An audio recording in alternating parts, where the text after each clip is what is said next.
I never imagined my life would unravel like this. 8 years of loving Annie ended in a single reckless mistake.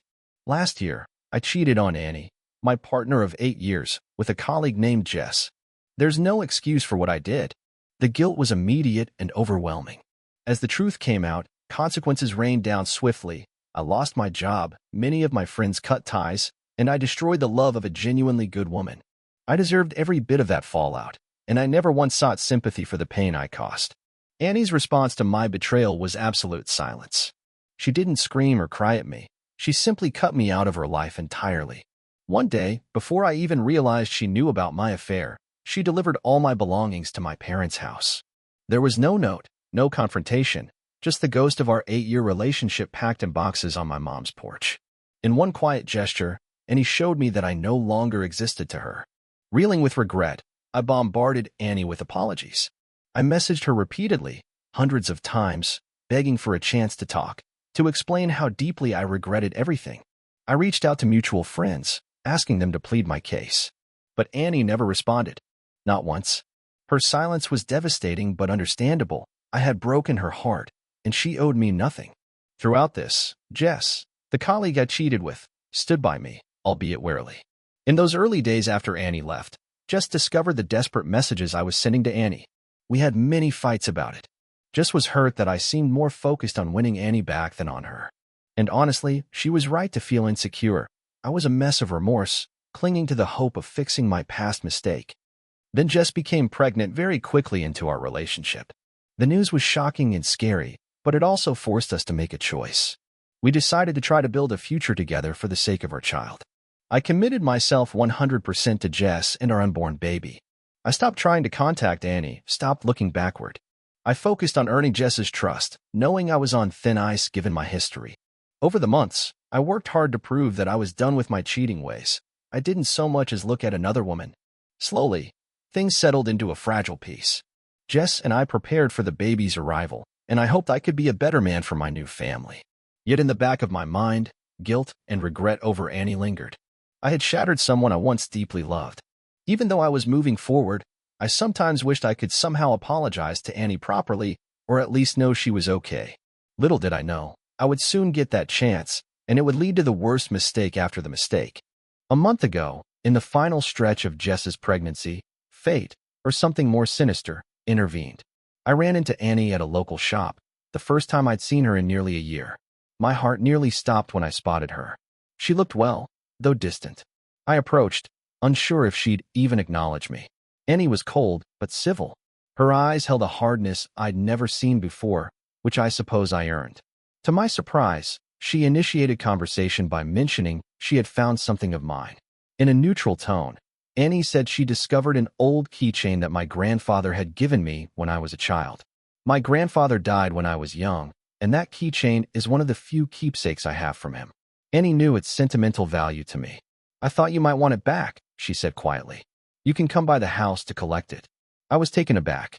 The keychain was a small piece of metal shaped like a compass, scuffed with age, monetarily worthless, but precious to me in memory. The fact that Annie not only remembered it, but reached out to return it, touched me. Maybe this was her way of extending an olive branch, I thought. Maybe she was finally ready to talk, or at least to get some closure. She suggested I come over the following Saturday morning to pick it up. I hesitated, because that date was just a few days after Jess's due date for our baby. Annie, Jess is due to give birth any day now, I explained. I'm not sure I can get away on that day. The baby might have just arrived, and I'll need to be with them. Annie's expression remained unmoved. Saturday or never, she replied flatly. Her voice had a steely finality. If you don't come then, I'll throw it in the bin. I remember feeling a pang of anxiety. Part of me felt it was unreasonable of her to give such an ultimatum, especially knowing about the baby's timing. Another part of me was just desperate to regain that tiny piece of my past, and maybe, in a way, a piece of Annie's respect by showing up. Reluctantly, I agreed. We settled on 9:30 a.m. that Saturday. All right, I said. I'll be there. Annie gave a curt nod and walked away. I was left standing in the aisle, a storm of emotions in my chest. I texted Jess about the encounter, but I admit I downplayed it. I just mentioned that I'd bumped into Annie, and that she had something of mine to return. I didn't emphasize the fixed pickup time or Annie's harsh tone. Jess replied with a short, neutral acknowledgement. I guess she was trying not to let her insecurity show. Even so, I decided it might be best not to discuss it further. Deep down I knew Jess wouldn't be comfortable with me going to Annie's house, especially not right after our baby's birth. But I naively thought if I just got the keychain quietly and came back quickly, there'd be no need to upset her over it. Looking back, that decision, to keep Jess mostly in the dark, was a terrible mistake, second only to the cheating itself. The week crept by. Jess ended up delivering our son a few days past her due date, which is common for a first baby. Our little boy was born on a Friday, just one day before that planned Saturday visit to Annie's. Despite being a little late, he arrived perfectly healthy and absolutely beautiful. I cannot put into words the joy and awe of holding my son for the first time.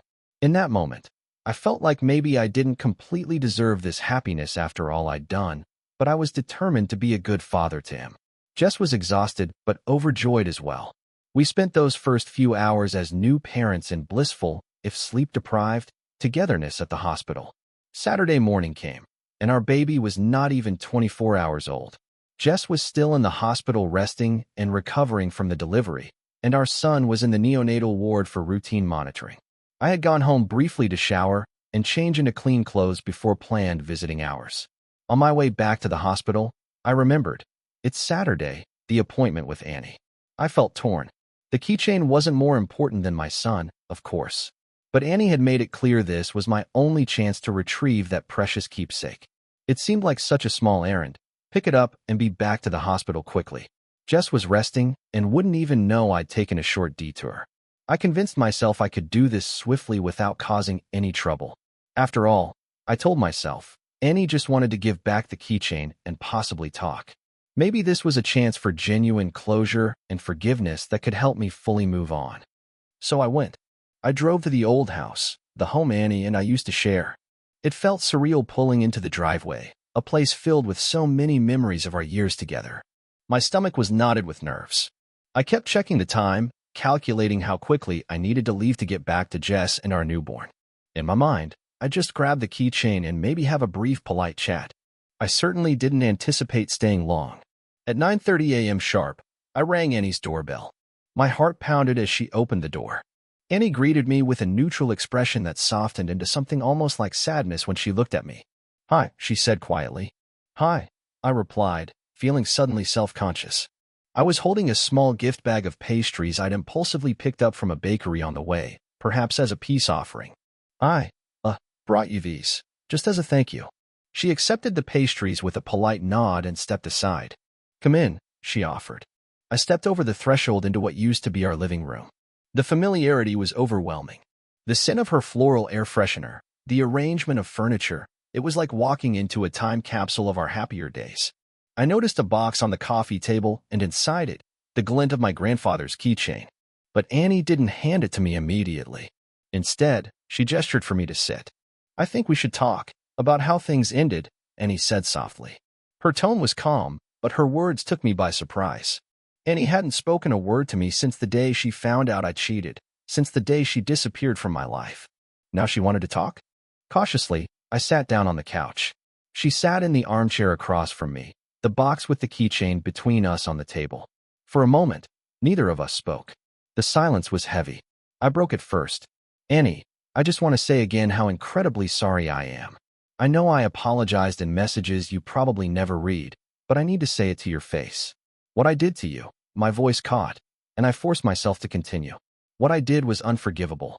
You didn't deserve any of it. I ruined the best thing I ever had, and I'm so sorry for the pain I caused you." Annie looked down at her hands, which were folded neatly in her lap. For a long moment she was quiet, and I could hear the clock ticking in the hallway. Finally, she took a breath and met my eyes. "Thank you for saying that," she replied. "You're right, I didn't deserve it." There was a tremor in her voice that made my chest ache with remorse. "You broke my heart, you know. Completely. I loved you so much, and I never even got the chance to confront you or ask why, because I knew if I saw you, I'd just fall apart." I felt tears sting at my eyes. "I was a coward," I whispered. "You deserved an explanation, but I was too ashamed to face you. By the time I realized what I stood to lose, it was too late. You were just gone." She nodded, wiping a tear from the corner of her eye. "I had to be. Seeing you, hearing you, even yelling at you, it would have hurt too much. Cutting you off was the only way I could cope. I understand, I said gently. This conversation felt like a gift, one I never thought I'd get. Despite my anxiety about the time, I was grateful she was giving me this chance to talk. We spoke for the better part of an hour. I carefully avoided certain details, like the rocky start with Jess, to not cause her more pain, but I answered when Annie softly asked, "Are you happy with her? With your new family?" I told her I was doing my best to be a good partner and father, and that I truly cared about Jess and adored my newborn son. "But that doesn't mean I don't regret what I did to you," I added quickly. "I will probably regret that for the rest of my life." Annie gave a small, sad smile. "I won't lie. It hurt immensely to hear you moved on so quickly and even have a child now. It felt like our years meant nothing." "It wasn't like that," I insisted gently. "It all happened fast and unexpected. I know it seems like I replaced you in an instant, but you'll always be 8 years of my life. You meant a lot to me. You still do in many ways." She nodded, digesting that. Then she reached over to the coffee table and slid the small box toward me. Inside, nestled on a bit of tissue paper, was the silver compass keychain my granddad gave me so long ago. I exhaled, realizing I had been holding my breath. "Thank you," I said, taking the keychain out reverently. The metal felt cool in my palm, heavy with memories. "You have no idea what this means to me." "I do know," Annie said. "That's why I wanted to make sure you got it back." For the first time that morning, she smiled at me, a genuine, warm smile reminiscent of happier times. In that moment, I felt a wave of relief and bittersweet gratitude. We rose from our seats, and as I slipped the keychain safely into my pocket, Annie stepped forward and wrapped her arms around me in a hug. I was startled, then quickly returned the embrace. It was the first time I'd touched her in a year. "Thank you," I murmured again, my voice thick. I held her tightly, maybe too tightly, but it was not out of romantic feeling. It was relief, forgiveness, closure. It felt like a weight lifting, like maybe one day she would be okay, and I could forgive myself a little too. She released me and looked up. "I wish you the best, really," and he said softly. "Good luck with everything, with Jess, the baby. I do hope you've changed." "I have," I promised. "I'll spend my life proving it." Annie nodded. There was something unreadable in her eyes, some flicker of emotion I couldn't quite place. Then she opened the front door for me. "Goodbye," she said. "Goodbye, Annie," I replied, stepping out into the daylight. It was just after 10:15 a.m. I had been in her house for around 45 minutes, far longer than I intended. As I walked to my car, I felt oddly at peace. The encounter had gone so much better than I anticipated. I had gotten closure, a chance to apologize, and my cherished keychain back. Driving away, I even felt a small smile tug at my lips, something that had been rare in the past year. It crossed my mind that maybe people can truly forgive in time, and that maybe I did deserve to be happy again after all. I had no clue that those 45 minutes would soon be twisted into the worst nightmare of my life. With the keychain secure in my pocket and a lightness in my heart, I headed straight to the hospital to see Jess and our son. I was eager to share my good mood with Jess, though I still thought it wiser not to mention that I'd just spent nearly an hour with Annie. In my mind, the chapter with Annie was finally closed, and I wanted to focus on my new family without dredging up old insecurities. It was mid-morning when I arrived at the maternity ward. I remember practically bouncing on my feet, excitement building to see my baby boy and Jess again. However, as soon as I reached the security desk to check in, I sensed something was wrong. The receptionist gave me a hard look, and a nurse standing nearby quickly walked over, positioning herself as if to block my path. "I'm here to see my partner, Jess, last name, and my newborn son," I explained, frowning in confusion. I had been there through the birth and visited earlier in the morning without any trouble. The nurse's expression was sympathetic but firm. "I'm sorry," she said quietly. "Ms. last name has revoked your visiting access. We can't let you in." I blinked, certain I'd heard wrong. "Revoked my access? What do you mean? That must be a mistake. Maybe she just forgot to list me as the father or something." My voice was rising in anxiety. Why on earth would Jess bar me from seeing her and our son? We hadn't even had a fight. My mind raced. Was Jess okay? Was this some kind of medical quarantine issue? "I can't share details, sir," the nurse replied, eyes darting away. "You'll need to discuss it with the family." She wouldn't look me in the eye. I started to panic. Please, I insisted. There has to be a misunderstanding. I'm her partner, the baby's father. We were fine this morning. Did something happen? Is Jess all right? Is the baby all right? Sir, another voice cut in, a man in a security uniform approaching. His posture was tense, ready to intervene. I'm going to have to ask you to leave if you cause a scene. I'm not causing a scene, I argued, though I could hear the panic making my tone frantic. I just want to understand what's happening. Why can't I see my newborn son? At least tell me if they're okay. The ward manager, a stern woman who had come over during the commotion, finally spoke up. Your partner has requested that you not be allowed in, she said. We have to honor the patient's wishes. If you refuse to leave, we will have to escort you out. My heart was hammering now. None of this made sense. Jess and I were in a great place just yesterday, joyfully welcoming our baby. Something must have happened. My first thought was that maybe Jess found out I went to see Annie. Had someone told her?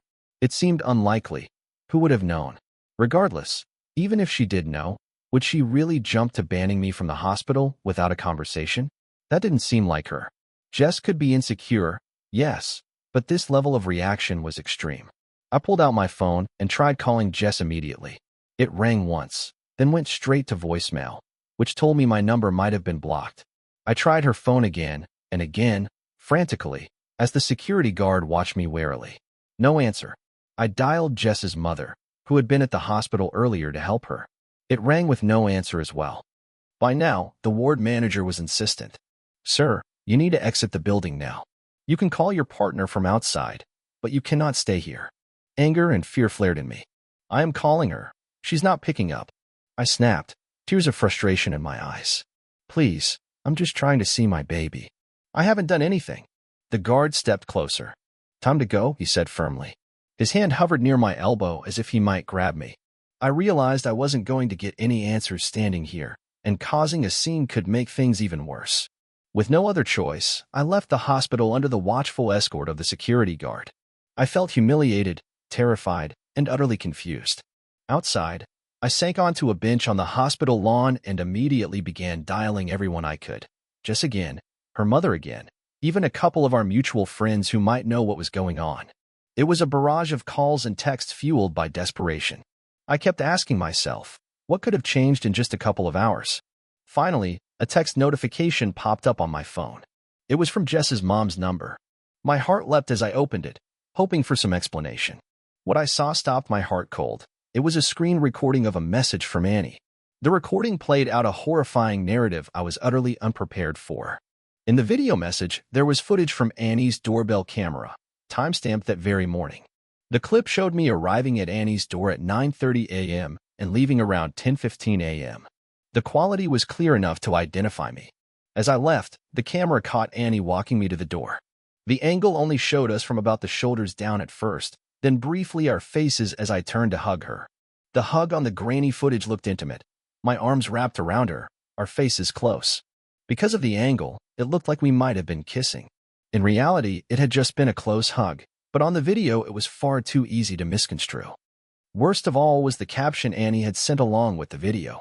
In the screen recording, I saw Annie's name and avatar as the sender, and her message read, "Did he even shower and change his clothes between fucking me and holding his son?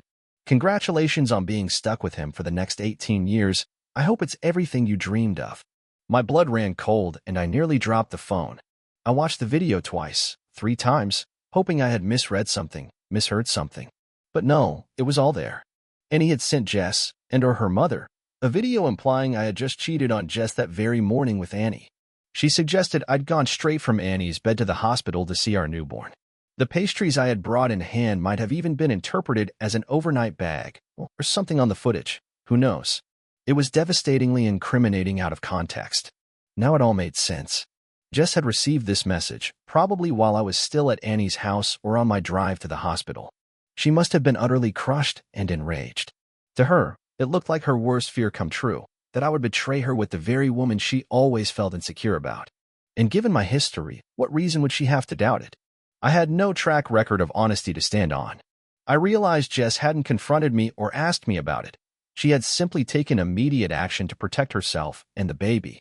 She blocked me, told the hospital to bar me from entry, and likely surrounded herself with her mom for support. In her mind, I was a serial cheater who had cheated on 2 women with each other. And Annie, the sweet, wronged ex that everyone loved. Annie would be the last person anyone would suspect of lying. If she said I slept with her that morning, why would Jess doubt it? The video certainly made it plausible. I felt physically sick.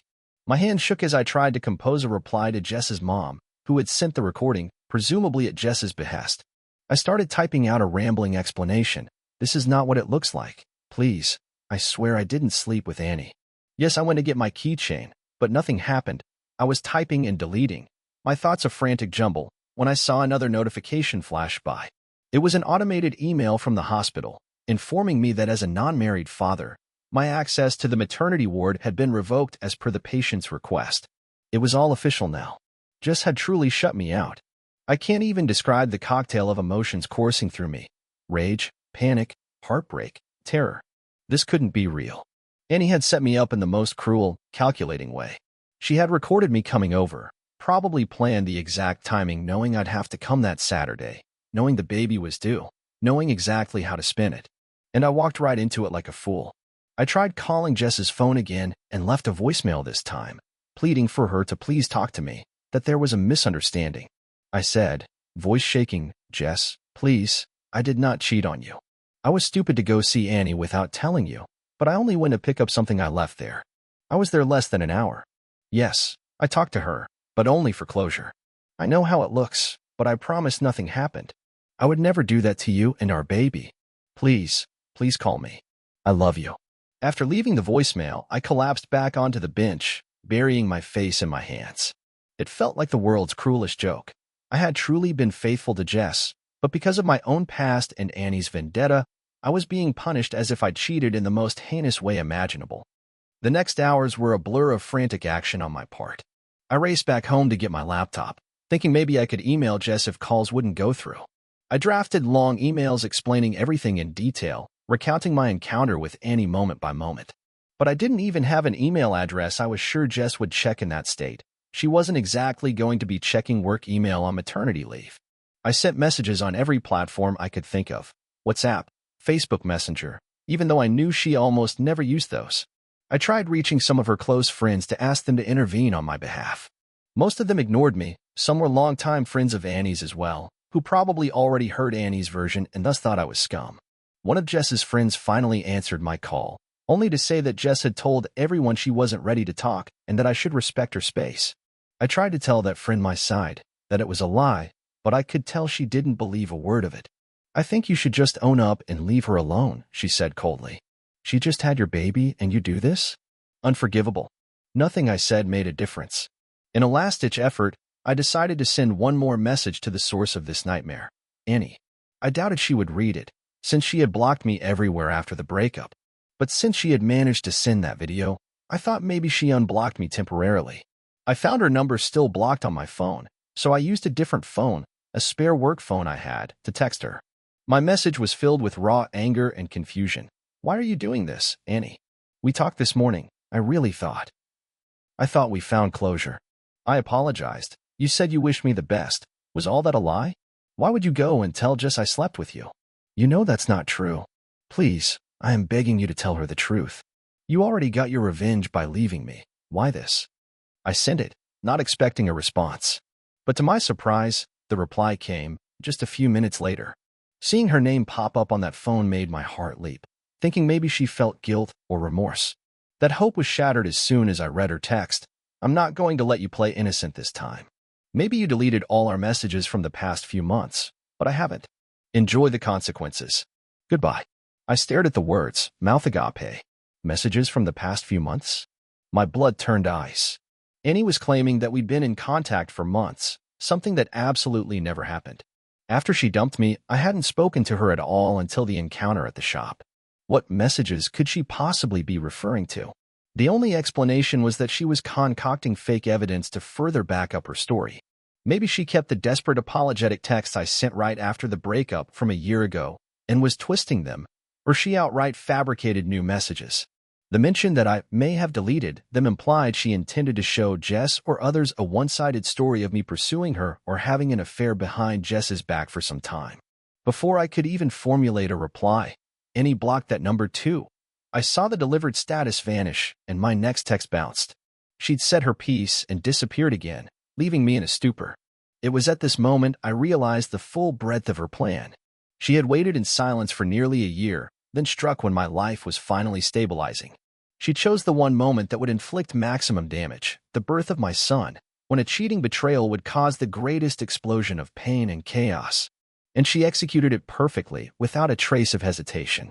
I won't lie, a part of me was in awe of her cunning, even as I was destroyed by it. This was so out of character for the Annie I knew. She had been kind, trusting, the type who avoided drama. The fact that she could pull off such a cruel and vindictive revenge meant I really had driven her to a dark place with my betrayal. It scared me how well she knew me and my life, enough to time this so well. It also scared me that I had no way to prove my innocence. There were no witnesses to what happened inside her house except us. I didn't record our conversation. Who would have? It was supposed to be a heartfelt personal moment. There were no messages from me to her after our shop meeting because everything was arranged in person then. The only electronic evidence that existed was whatever she had sent or fabricated. Every single thing pointed to me being guilty. The doorbell video showing I was at her house, and the ambiguous hug, my own history of cheating, her convincing message describing a sexual encounter, and now her claim of saved messages that presumably show some illicit communication. It was a perfect frame-up, and I walked right into it. By evening, I was a wreck. Jess had still not responded to any of my pleas. Her mother finally sent me a single text. Do not contact Jess right now. She doesn't want to hear from you. We need some space.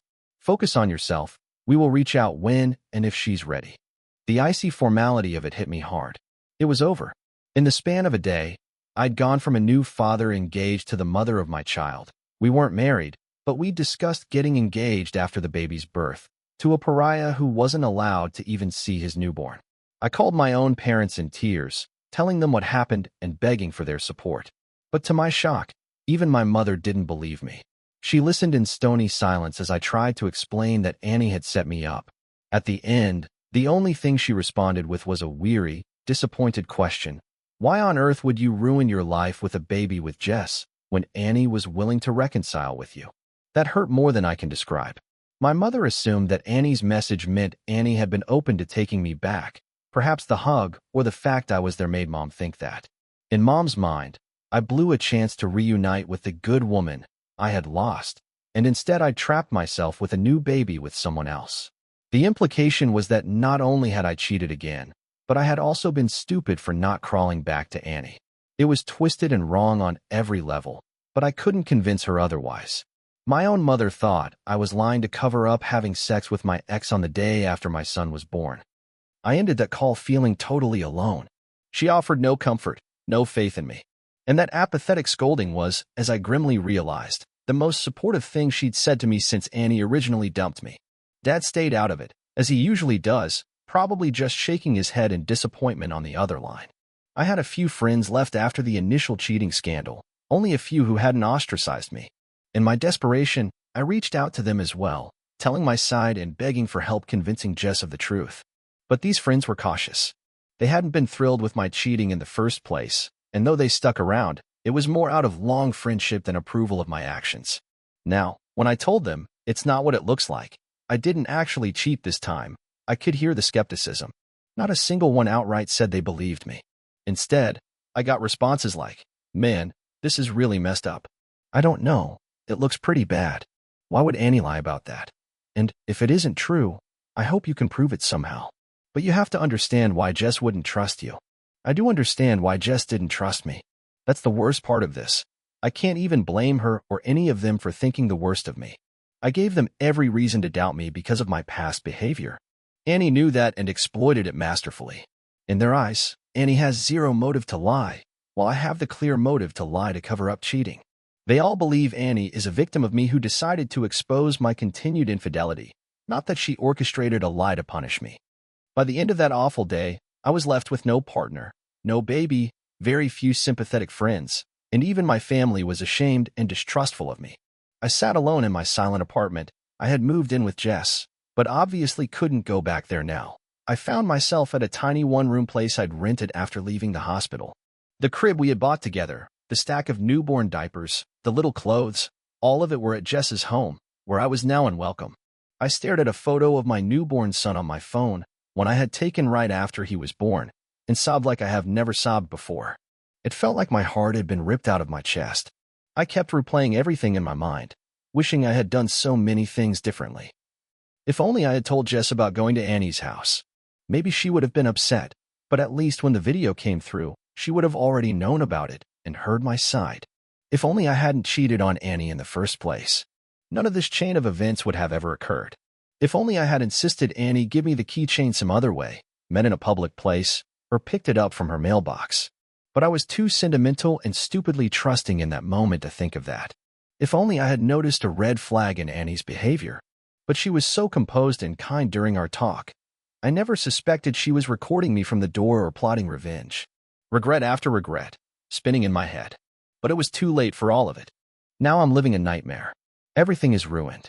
I've seen my son only once, the few minutes after he was born, before this all happened. I wasn't even given the chance to sign his birth certificate or hold him for longer.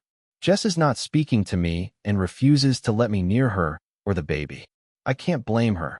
She truly believes I violated the most sacred trust at the most vulnerable moment of our lives. I ache every minute of every day thinking about my boy, wondering if he's okay, if he's healthy, how fast he's growing. I look at the one photo I have of him and cry, wondering if he'll even know his father in a few months. I've started the legal process to assert my paternity and get visitation rights. But the court process is slow, especially since many services are delayed and backed up. It could be months before I get a hearing, and even then, I worry what lies Annie might have fed Jess that could influence things. Jess has no obligation to let me see the baby until a court orders something. Knowing I might miss the first laugh, the first crawl, the simple day-to-day moments of my son's life. It's a torment unlike any other. I think about texting or calling Annie again, appealing to whatever shred of compassion she might have left, but I fear it would only make things worse. If she was willing to go this far, she's likely reveling in my suffering. Engaging with her could even give her more opportunities to twist the knife, perhaps even allege I'm harassing her or something. So I endure the silence, as she does. Sometimes I sit with that old keychain in my hand, the one my grandfather gave me, the one Annie used as bait. I find myself turning it over and over, feeling the etched ridges of the compass design. What once gave me fond nostalgia now is a bitter reminder of betrayal and my own naivety. It's cruelly poetic. The object that connects me to cherished family memories was used to sever me from my new family. Everyone I know has turned their back. I have no one to truly talk to who believes me. Even those who might feel sorry for me still doubt me. They say things like, well, you know you brought this on yourself by cheating in the first place, or how do we know you really didn't do it? Annie isn't the lying type. I am living under a cloud of suspicion, and there's no convincing anyone of the truth. My reputation is utterly destroyed. Each day I wake up and for a brief, blissful second, I don't remember what happened, and then it all crashes down on me anew. My chest tightens, my heart starts pounding with anxiety and sorrow, and it's hard to even breathe knowing my baby is out there, and I can't be with him. I know I'm not a perfect person, far from it. What I did to Annie was horrible, and I carry that guilt always. I took an axe to the life we built, and I will regret it forever. But do I deserve this punishment? To be falsely painted as having cheated on the mother of my child on the day of his birth? To be cut off from my innocent son's life? In my darkest moments, I start to believe maybe I do deserve it, that this is karmic justice. But no one deserves this kind of calculated cruelty. Annie's revenge is complete. She set out to destroy me in the worst way possible, and she succeeded. She not only broke my heart, she broke the hearts of people around me. Jess is devastated and left to recover from childbirth as a single mother with the belief that I betrayed her. My son is fatherless for now. My family is ashamed. The friends I had left think I'm a two-timing liar. Annie managed to make herself look like the righteous avenger in everyone's eyes, while I'm the irredeemable villain. I have to live with that false label and the loss it carries, at least until I can clear my name, if that's even possible. I'll continue the legal fight to see my son, and hopefully time and evidence, or the lack of actual evidence of an affair, will make Jess reconsider. Maybe when the raw pain lessens, she'll remember the man I was in this last year, and give me a chance to explain in person. It's a thin hope, but it's all I have. For now, I exist in a purgatory of grief and anger. Each day is a struggle to not completely fall apart. Every night I lie awake, Scenes of that morning replaying in my head and nightmares of my son calling someone else dad tormenting me. Annie's silence continues. She has not come forward to admit or lie, and I doubt she ever will. She's content watching me twist in the wind. I sit here alone with nothing but this story to tell. And even as I write it, I know no one may ever believe it. My ex got her revenge in the worst way imaginable. She destroyed my credibility along with my happiness. She took away my ability to defend myself, leaving me with no way to clear my name.